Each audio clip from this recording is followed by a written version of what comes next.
we're going. Okay, well, it's wonderful to be here. I really thank you all for having me out today.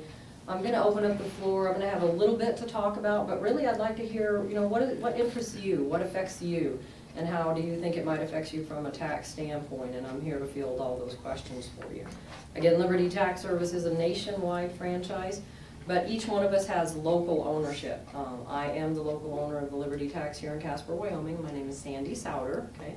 And I'm here to visit with you today about a number of tax topics. Certainly one important to many of you is how do I need to approach taxes later in life when I may or may not be required to file, okay? And when am I required to file, and what should I pay attention to, okay?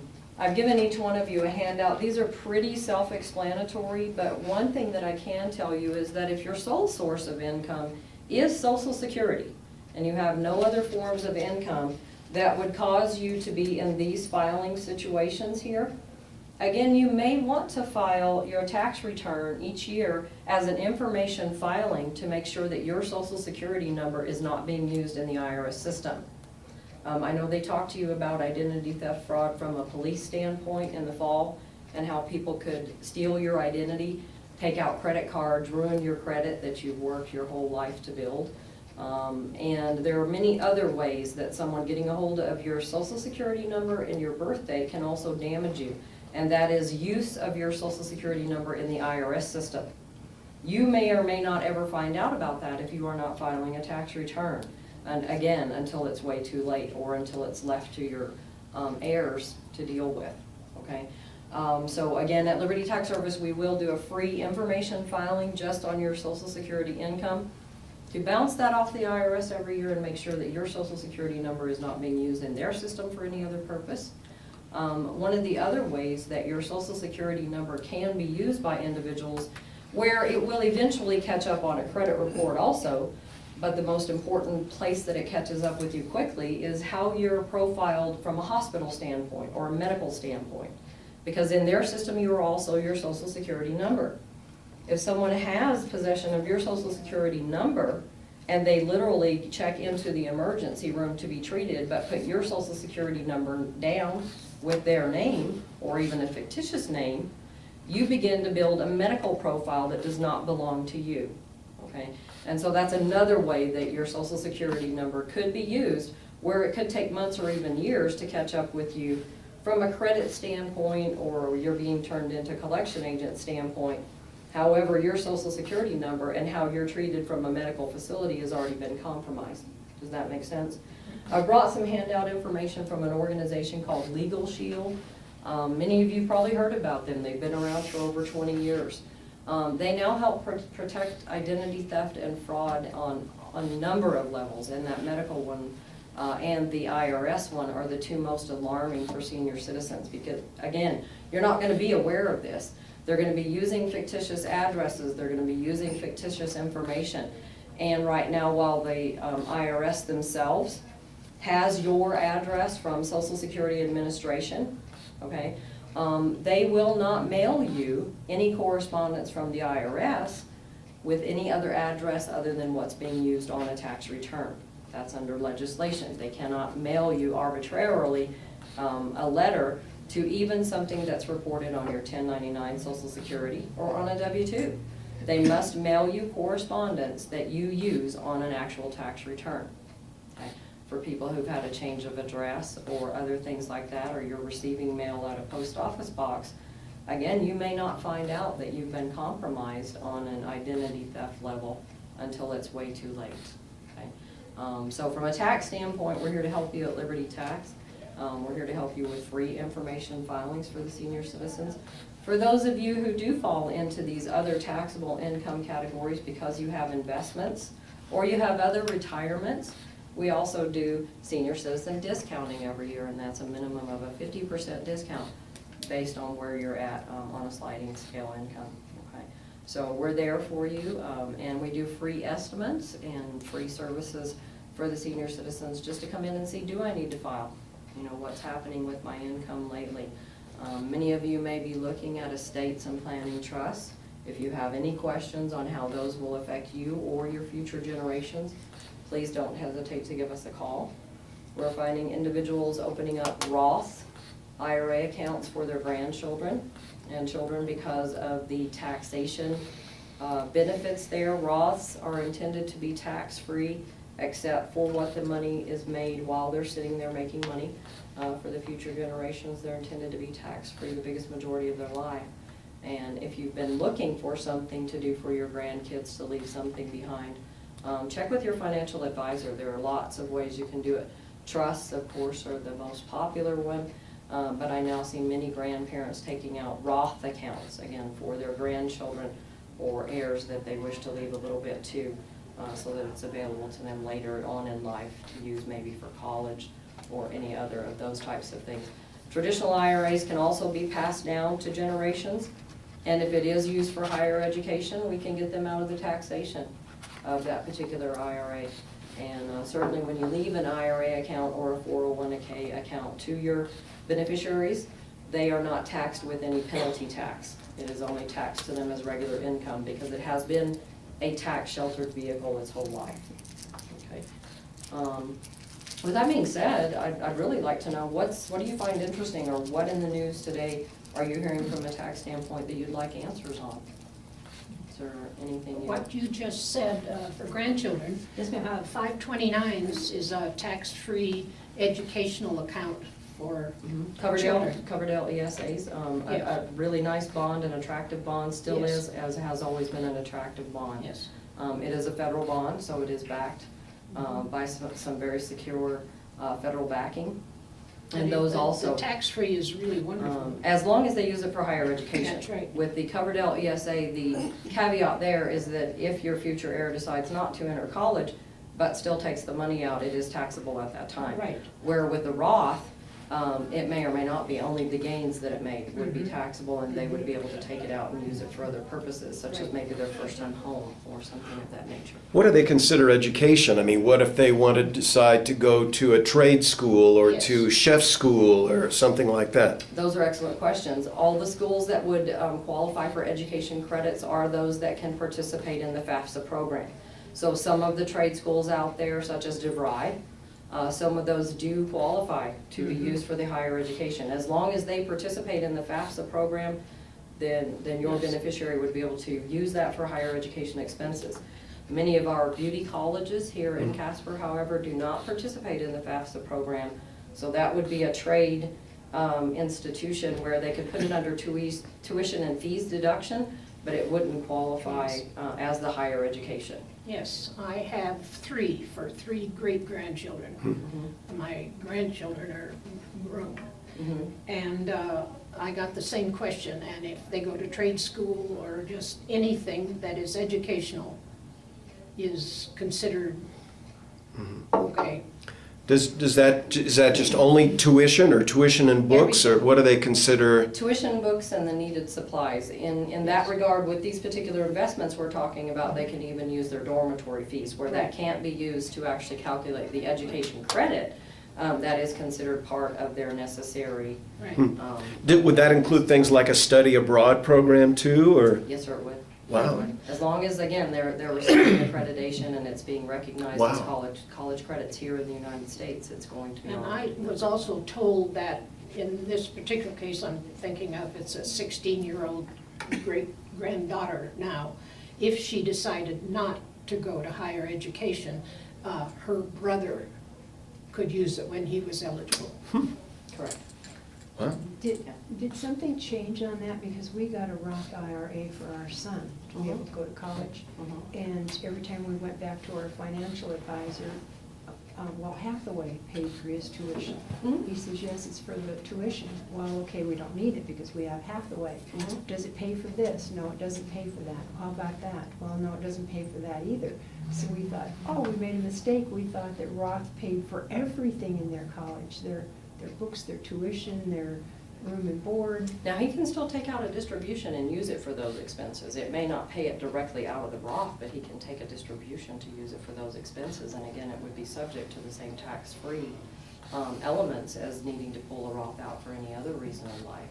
So it's available to him, it just won't be a direct pay to the institution. Does that make sense?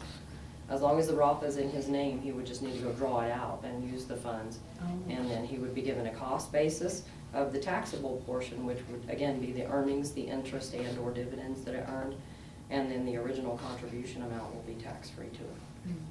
So he can still draw it out, it just won't direct pay the institution. Yeah, he already went through his Oh. teaching, yeah. Awesome. Yeah. So he's still got some investment there for him to draw on later, maybe for a first-time home purchase. Now he wants to go back for his doctor's degree, so. Excellent, excellent, yes. So he may need to use those funds at this particular point. If it won't pay the institution directly though, have him make an actual distribution from the Roth account to pay for those. Okay, And then it can still be handled favorably at the tax table. okay. So it will cover graduate school as well? Correct, yes. Where FAFSA does not anymore. Under the American Opportunity Credit, which is one of the first very powerful education credits created by this administration, it took the place of the HOPE credit. It now has some new definitions and some new parameters. It also changed the availability of FAFSA, free government money, if you will, to help with higher education, but there were some abuses in the system of individuals wanting to become lifetime students at behest of the government. While there's some attractiveness there, I Yes, admit, yes. they should go into taxes because you never stop learning. But with that being said, you know, they did tighten up the FAFSA rules and what it takes to be eligible to receive grant monies, and also put some caps on some student loans because that was some needed regulation that you know, young people are now coming out of these very expensive schools with $300,000 and $400,000 of student loan debt, and I mean, unless they truly are going to get the position as the head surgeon, there's no hope for them to pay those back in any reasonable amount of time frame. So they've tightened how much is even available to individuals now under the student loan programs, and much needed reform in those areas to again curb the abuses. When you were talking about fraud, is it hard? Speak up, please. Is it hard to get your identity back? Do you No. have to pay a lot of money? And yes, it can be. It can be very difficult and very expensive if you have to afford legal firms. And that is the reason why I did bring some information for you on Legal Shield. Now, they're a separate organization, but a good one, cost effective. They have plans available as low as $16 a month. That would help you with these types of legal situations. They'll help you do wills, they'll help you prepare all types of things for that small monthly fee. If you do have to take something to trial, you even get reduced rates on trial lawyers and things of that nature. So, very good organization. They've been around for 20 years. I've seen what they've done for taxpayers who've been the victim of identity theft, and so they're one that I can recommend to you with faith. Not only am I a member myself, we've used them, we've checked out their customer service, and it's an organization that I feel comfortable recommending to others. Again, for the research that they do, for what they help individuals to correct those identity theft, and how many different areas they look to see have you been affected, and how many different areas they make application to keep it from happening to you once you've been compromised. Now, see, you have everything paid for. You don't owe anyone anything. Someone steals your identity. You don't care about your credit because you already have your house, your cars, you're set. What kind of damage can that do? I mean, can they come back on you to pay those bills? Oh, yes, they can. They Yes, can? ma'am. Once that's established and that credit is under your social security number, it is going to belong to you until that's cleaned up. It could result in liens, the taking away of that paid-for property that you've worked for all your life. And again, most oftentimes, because of your very number, if they're using incorrect addresses, it could be months or even years, and it could have escalated to a very damaging point before you yourself find out about it. Simply because you're not going in and applying for credit and saying, what happened to my credit score? Or you're not filing a tax return because you're not required to file a tax return anymore. And lo and behold, your social security number's already been used in the IRS system. So it's these things that as you begin to not need to be in touch with activities where you would run into that quickly as a senior citizen, where proactive information filing with the IRS can make sure that your social's not been used at an IRS level, and then some simple monitoring of your own credit. See, I was always afraid to do that because they want my social security number, and I'm afraid to give it to someone online or on the telephone. And I thought, well, is this really real, or is it another scam? We've been scammed so many times. Yes, and there are tons of them. Approach to be a scam. Yeah, They are. approach, we haven't given money Follow so it many up. times. And one of the things is these printers that hospitals have and everything, when the printer gets old, they put them on the market to sell them, but there's a memory bank in it. Correct. And that memory holds all of those people's social security numbers. And so some entity like Nigeria or something comes in, buys those printers, has access to all those social security numbers. Yes. Is that our fault? You know, I mean, they're not taking precautions to keep us from having our identity stolen. Correct. There are not enough tight security systems in place in many organizations in the United States today. And that's why they are predicting that every single American citizen will be a victim of identity theft within the next 7 years. Wow. Every single American citizen, from children to adults. There's also another little known thing that you can do out there with regard to your credit, and that is actually contacting the 3 credit organizations, TransUnion, Equifax, and I'll have to get the name of the other one, I do apologize. They're on creditchecktotal.com, okay, they monitor all 3 of those credit agencies. They are a reputable firm. They were started by the credit agency Equifax, but you can also lock your credit. If your home is paid for, your car is paid for, everything's paid for, you know, I'm not gonna need credit, okay? I can lock my social security number so no one else can obtain credit under my social security number. I understand that it's only a $5 fee. I have some senior citizens clients who are the ones who actually informed me of that particular process, because I've now been telling tax clients to lock their children's social security numbers You go to Social Security, and have it locked that way have it too. locked there or where? I'm pretty sure you have to contact the actual credit agencies themselves. Again, Equifax, TransUnion, and there's one other, there's 3 big ones that are all used by the banks and the credit card companies. What about Credit Karma that they keep advertising? Is that? That one is still very new, and the freecreditreport.com actually is also an offshoot of creditchecktotal.com. Both are owned by Equifax, and they've been around for quite some time. Very similar in nature. You are going to have to give them your social security number because they are going to be monitoring that. They give you 1 month for free, and then it's a monthly charge based on what type of plan that you pick. But you can also check your credit regularly through various different free sources. Many banks and credit cards now offer that as a convenience, even right within their own organizations. So it is wise to be vigilant, especially as you pointed out in a time frame when you work so hard to, number one, keep clean credit, but also to not need it at this particular time of life. We have, What about LifeLock? That's a very reputable organization as well. Yeah. I did run it past an attorney at Legal Shield, and he said, yes, good organization to go ahead Yeah, and run your credit. I've belonged to that for a couple of years, and I get quarterly reports, Excellent. and it seems to be pretty clear. Yes, sir, they have an excellent reputation. And they would do the same types of things as these credit report It companies. costs about $100 a year, but they feel that's worth it. It's actually a little bit more cost effective than the 2 that I mentioned, than if their price is that. Do they have a senior citizen discount? Do you know? I don't know that. I Okay. didn't. They may be another good one for you all to write down. They're another reputable organization. One of the ways that you can also tell if you're on a legitimate website, when you're giving them any information, you need to look for a gold lock, okay, in that taskbar. Now, if you do not see one, you are not on a reputable website. You are not in a safe environment to be giving them any information, okay? It will look just like an old Brinks lock with the key, like you used to keep on your locker, or many of us did. And if you do not see that symbol up in the very top of the taskbar, does everyone know what I mean by a taskbar? Okay. If you don't see that symbol, do not give them any of your personal information, because it is not secure.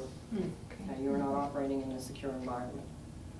I'd like to mention that on February 1st, recently, I got a phone call from Bank of America Visa, And that day, same day that they called me, someone had used my number and bought something for $1. And they were asking me about it, and they said it looked so unusual, and from my credit record and everything that I would buy, you know, it just didn't seem right. So I don't know what they did with it, but I didn't owe They were it. just calling That's you to get more actually- information. Yes, Yeah. and they're double checking. Banks are starting to set parameters because what they're finding is with identity theft, and if they get a hold of your very debit card number and direct access to your checking account, what they do is very small transactions first to see if they're caught before they go in and literally empty the checking Yes. account out. And So, they immediately, though, yes. cut off the credit card that I was carrying. Mhm. And today's mail, I got new ones. A new one, Mhm. excellent. You can also request that be done by your credit card holder anytime you feel like, you know, every 3 months, if you just want to be safe. Call them and say, I'd like to request a new card and a new card number just for safety's sake. I'm actually going to shred the one that I have in my hand. Of course, they'll go through all the proper steps to make sure it's you. But it's not a bad idea to do that either. You mentioned, talking about the IRS, do they have any way of red flagging if your return comes in and it doesn't look like you? Like if you've been filing returns for 35 years and suddenly something comes in that looks completely different? I mean, do they have a way of flagging that, of They are catching that? beginning those processes, yes, sir. We saw that a few single individuals get caught up in their new percentages. Everything has to be done by statistics and percentages at the IRS. So unfortunately, as they continue to redefine what does appear to them to be a fraudulent return, they'll get better and more efficient. Right now, what they're able to use is looking at your past history, and then also looking at what are we seeing here from a withholding reported and an income reported, and what are those percentages. They find that identity theft returns will often have a W-2 with very inflated withholdings, so that the refund is very large and looks fairly normal other than the person over withheld.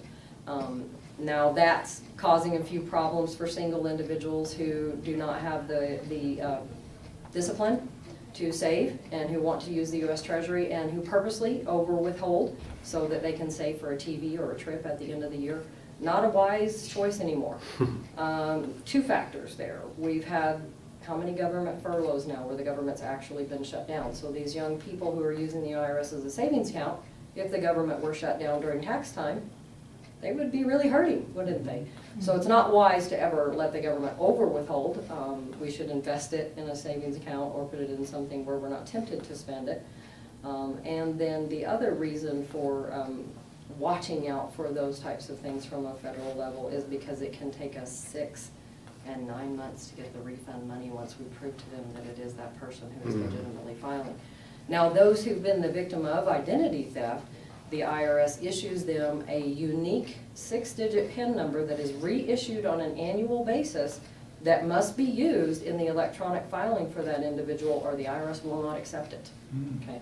So once someone has been the victim, it's a simple matter of filing an IRS form, and then every year that person will get what's called a personal PIN number, and it's unique and issued solely by the IRS annually. Those are mailed out in November, okay, to the individuals who need them, and then no one else would be able to file an electronic tax return on that Social Security number without that unique PIN number provided. Okay. And it actually has a whole different platform than the 8879 traditionally used for electronic filing. There's a number there, but this identity theft PIN would also have to be used in another area of the tax return that would only be available to that taxpayer. I have another question. Yes, If you have, through your life, you have acquired many credit cards, but you stopped using them, and you clipped them up, and you thought that was the end, and when you went in to check your credit, those are left open. Well, I always wanted to close them, but then they said, oh, no, don't do that because that ruins your credit. Oh, no. But if no, you're it does not using them, Yes. why? It does not ruin your credit, actually.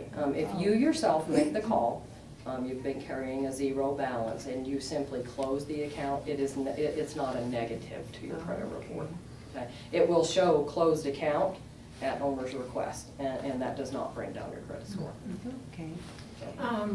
I was of the impression that W-2s and 1099s and all those kind of things have to be delivered by the end of January. Has that changed? Not delivered. They do have to be postmarked by January Yes, 31st. postmarked. Postmarked by That's what I January meant. 31st.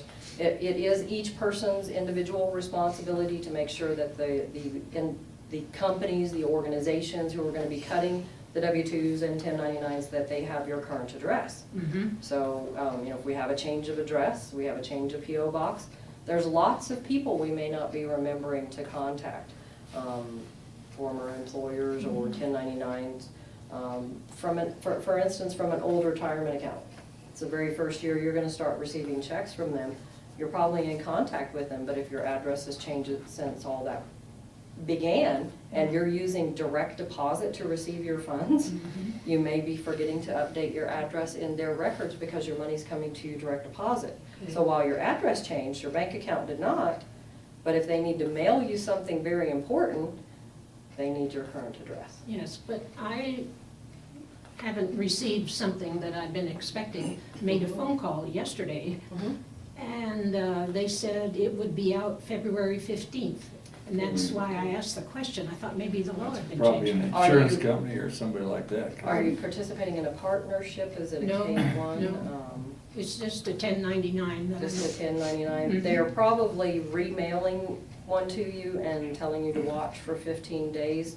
If it's one that's gone to paperless for some reason, they're still supposed to give the American citizens the option on that. So I would have you call them back and see if somehow in your profile paperless has been checked. In other words, they're expecting you to get your statement online. Yeah, I wouldn't think so, because in the past I've had them. I actually had that happen to me by accident with Verizon Wireless. I went in and made a change to my account. I'm very old fashioned and I want a paper trail for everything, but I went online to check my account and accidentally, inadvertently, changed it to a paperless option, and about 3 months went by without me getting a bill from Verizon. So it can happen without us really making that conscious choice. Is Yes. that a good way to put it? So just double check So with it them. is still the end of January, right? Yes, ma'am, it sure is, for all, and it's for everything now. 1099s did used to have a February 15th date, so if you're dealing with an organization that's simply not up to IRS codes, it's due to a lack of education on their part. All of those have now been shifted to January 31st. Okay, the 1099s did used to have a longer window into February, but that's now been, for the last 2 years, January 31st for all of those documents. Yes, sir. I'm just getting my reports on life insurance dividends and interest earnings and interest fees and stuff. Yes, sir. And those never come in till after the 1st of February. They hardly ever do. Most of those organizations wait until they have closed out their calendar year, Yeah, and wait the full 31 days before they start mailing those out. but really I need those just as much as I do a 1099, so Yes, sir. I never file my income tax until at least March 1st. Yeah, it's better to wait until middle of February or late March anyway. Yeah. The early season filer that has a tendency Miss out. to overwhelm the average tax preparing firm in town. It's much better for visitation, tax planning, tax counseling, if you wait until the masses who've pre-spent their refunds weeks before they're actually going to receive them are finished flushing through those those electronic systems in the first 2 weeks. It's really madness, and honestly, the first 2 weeks are generally the individuals who are dependent upon their refund money, and I say it with a smile, but quite literally have spent their money over Christmas and are counting on a refund, and may or may not be there, so. Yeah, yeah. So, yes, sir, you had a question? Well, this goes back in years. Why were we given a number for Social Security? What was the main purpose? For taxes? Identification. For taxes. for identification. For um, taxes.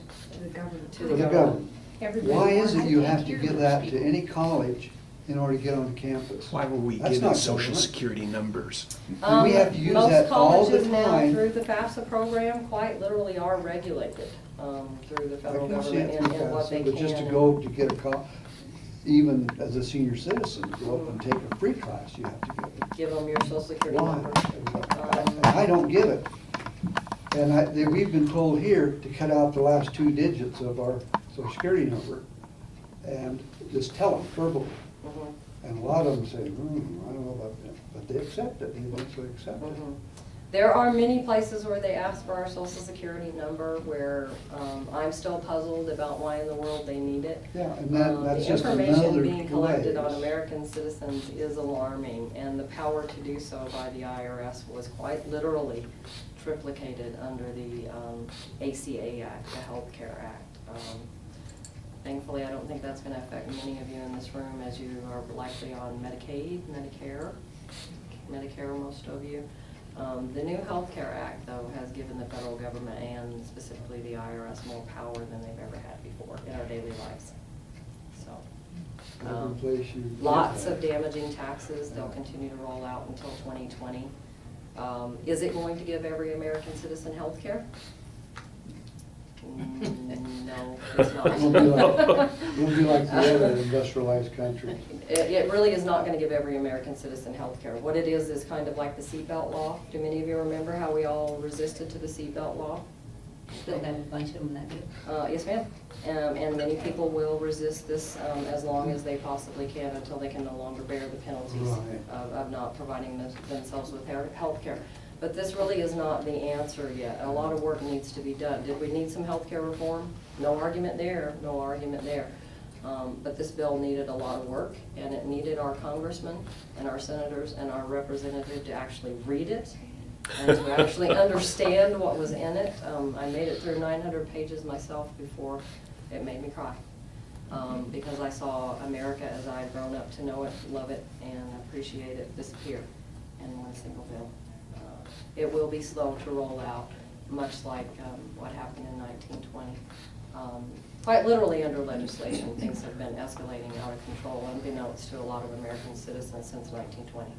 Our country's been changing, so good and bad, but our country's been changing. On that same kind of line, how do you know nowadays when, yeah, I can do my taxes, and you reach a point where, I'm not so sure? I mean, how do you, is it just personal preference, or do you, It is personal preference. Do check the rules and regulations. IRS.gov is a quite friendly user site.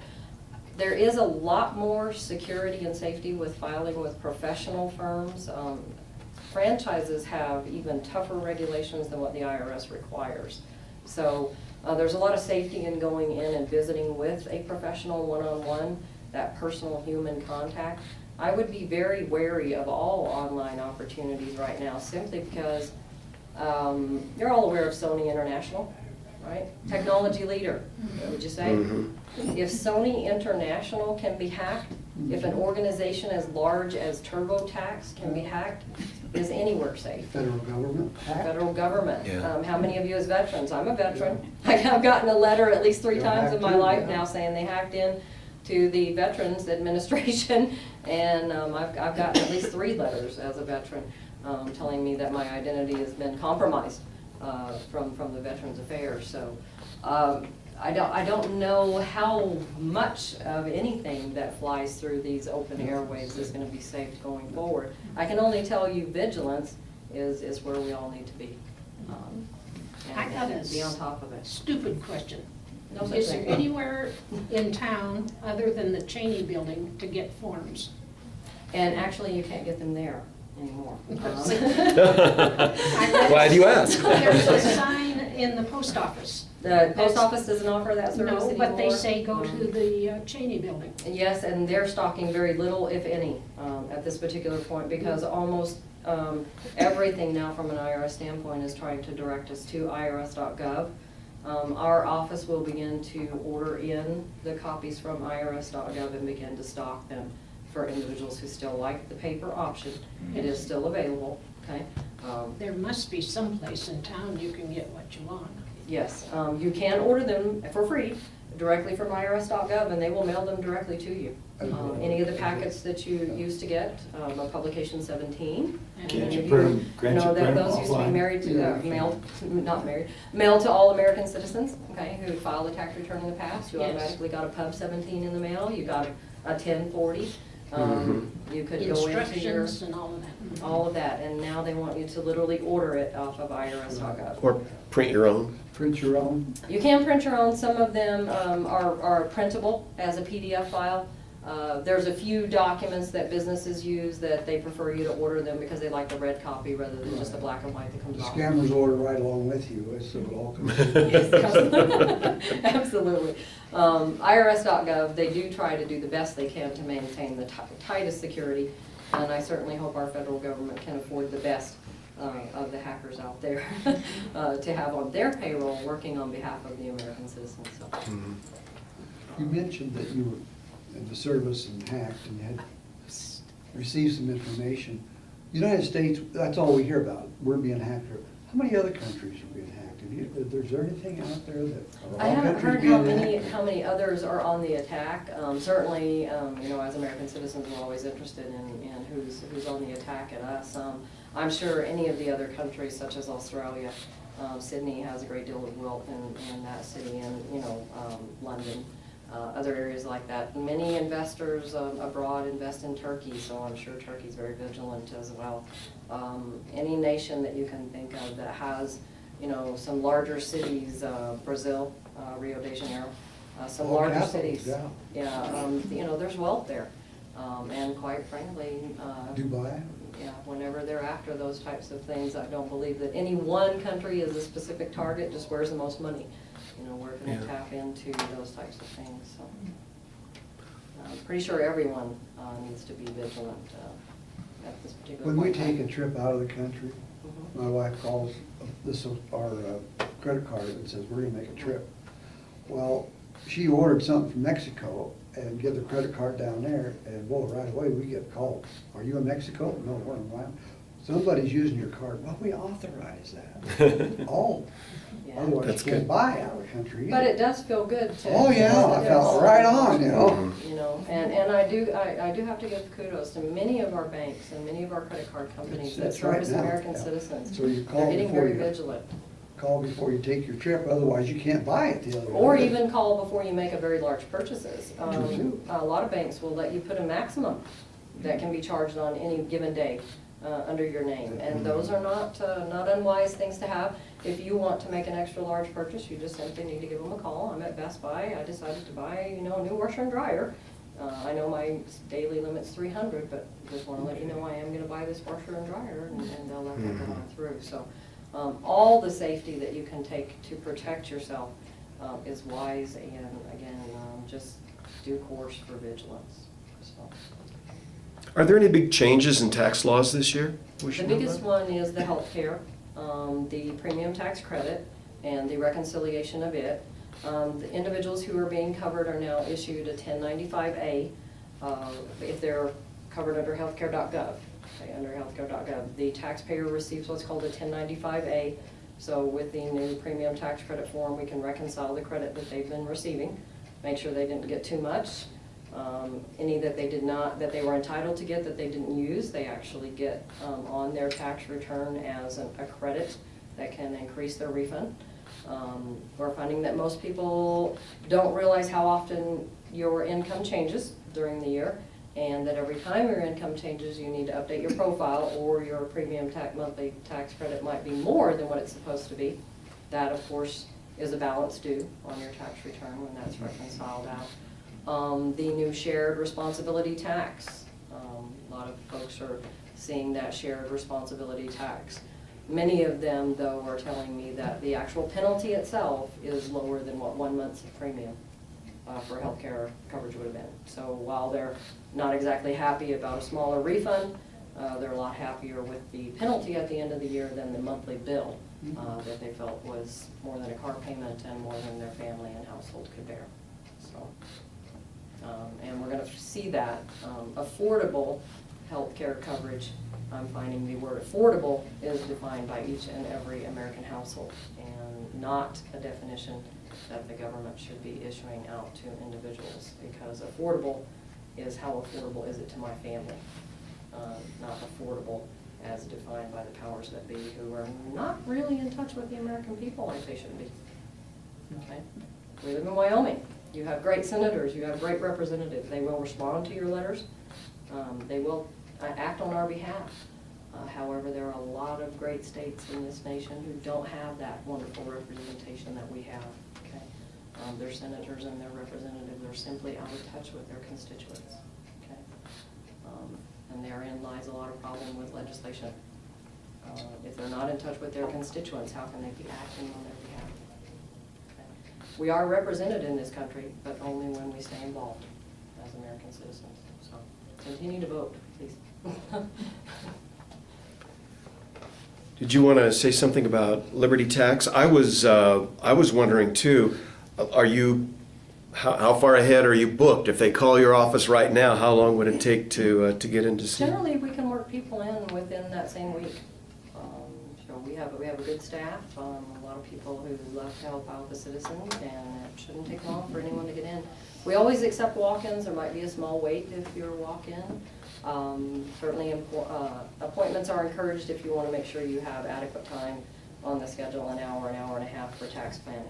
So, What kind of papers should people be organizing, getting together as they come to see you? certainly all 1099-Bs that we've talked about, any small W-2s from outside jobs, any type of employment at this particular point outside of your Social Security can cause a very small percentage of your Social Security to become taxable. And especially if it's in combination with interest, dividends, stock sales. Okay? The liquidation of stocks is going to cause some capital gains. So if you haven't been required to file and you do liquidate some stocks, it'd be a good idea to go in and see a tax professional to see if you do need to file, even if it's just to wash out the cost basis versus the gain or loss on the stocks. I'd recommend bring last year's taxes forms with you. Just for review. And again, free consultations are always available. So we welcome even those who want to file by paper. We will help look it over for you, double check it, and you can still mail it in by paper if that's what you prefer. So.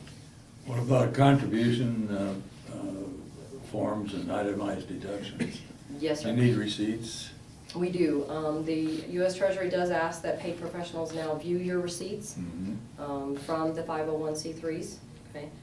So charitable giving, and all of those organizations are very good about sending you a year-end statement. Many of them will send you not just a thank you donation letter every time you make a donation, but then a year-end summary of your annual giving. Okay. For some pharmaceuticals, because I do find that a lot of my senior citizens are actually able to benefit from a medical deduction if they're able to itemize. So for your pharmaceuticals, you can go to your pharmacy and get a printout of all of your co-pays for the entire year. If you see the same doctor and the same hospital, they'll be willing to do the same for you. Or just create yourself an envelope, a shoebox, whatever's easy to put at hand where you pay your bills, and keep all of those things. When in doubt, bring it to us at the tax table and we can tell you this helps you and why, this doesn't help you and why, and we'll be happy to go over those documents with you. If it says important tax document, it very likely is. For itemization, I'd be happy to talk to you about all those things. Mortgage interest, real estate taxes, sales tax deduction, and certainly medical. Or many of the things that we would use for itemization. For married filing joint couples, the base standard deduction is now up to $12,400. So out-of-pocket spending has to be pretty high in order for it to help us for long form anymore nowadays. For single individuals, it's $6,500, so a little easier to beat for single individuals. Anybody else? Thank you. You're very welcome.